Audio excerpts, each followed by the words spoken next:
Luto tayong sapsoy. Toste din muna natin itong atay ng manok.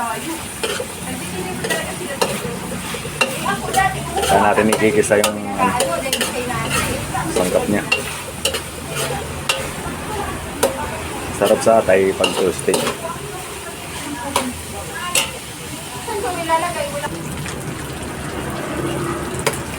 Pero lulutuin niyo yung gulay dyan, huwag yung hinigisa ko bago nito ng Oo. marunong ito.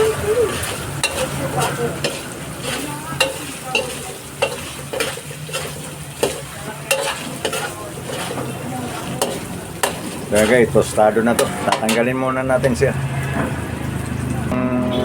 Tostado nito. Lagyan na natin yung bawang. Sapsoy naman yung lulutuin natin.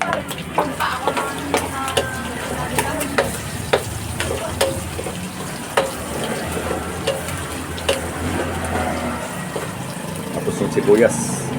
Lalagay natin pag medyo brown na siya. Ayan guys, medyo brown na siya. Lalagay naman natin itong sibuyas.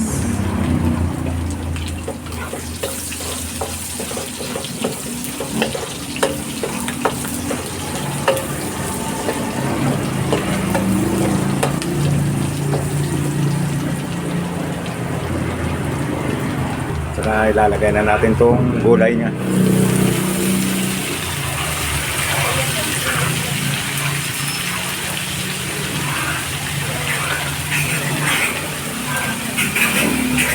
Ganun ito mga lito. Ilaudat nga pala sa mga followers natin dyan. Maraming salamat sa pag-supportan nyo. Sa mga staff sa inyo ito, maraming salamat sa inyo. Kung wala kayo ay nako, di ko matatamo bagay yung pumping return na ko.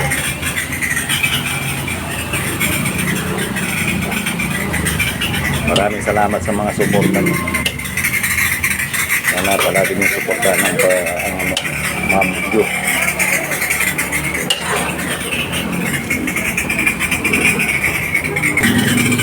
Lagyan natin siyang paminta mga lito.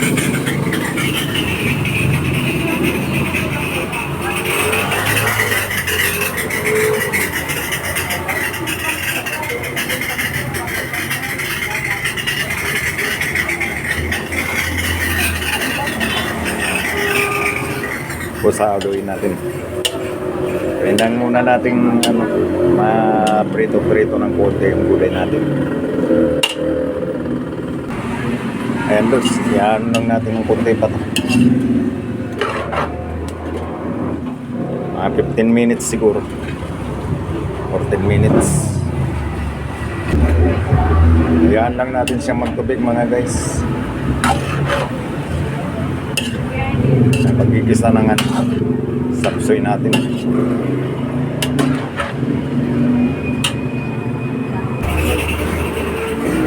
Halo-haloin lang natin siya guys para mapantay yung gulay niya. May newspaper na rin to.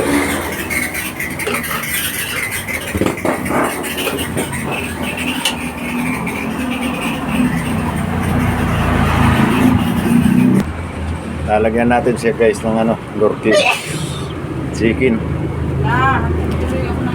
Hatsing rin ako ng hatsing sa paminta. Ito mga lods, nagtutubig na siya. Lalagyan natin siya lods ng konting tuyo.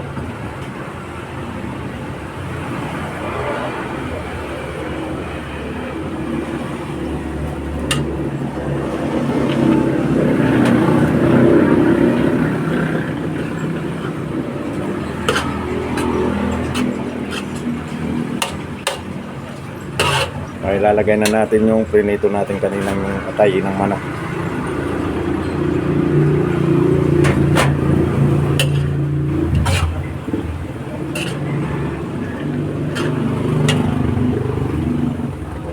Lalagyan natin siyang pampalasa. Guys, konti lang.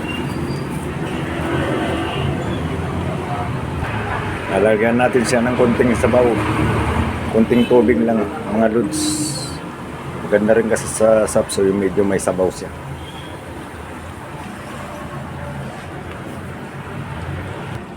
Antayin lang natin siyang kumulo mga guys. Actually, luto na to. Nilagay na natin yung itlog ng pugo. Ayan guys, yamin na to. Tapos lalagyan na natin siya ng gatas.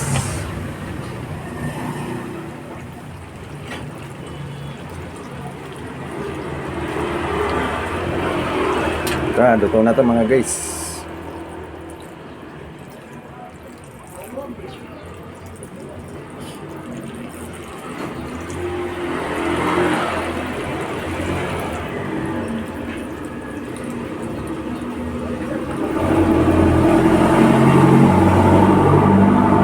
Gulay matigas masarap. Pangit naman yung matigas. Matigas yun ang masarap. Yung Hindi dapat kasi bukod-bukod sana yung binili. Hindi sila nagsasabay-sabay.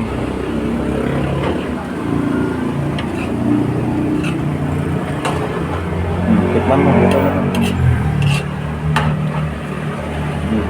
sinabay-sabay na lang sana yan. Para malutong yung gulay. Bilis lang maluto ng gulay eh. Okay na yan. Luto na, patay mo na. Ito na, mga guys. Luto na ng ating sapsoy.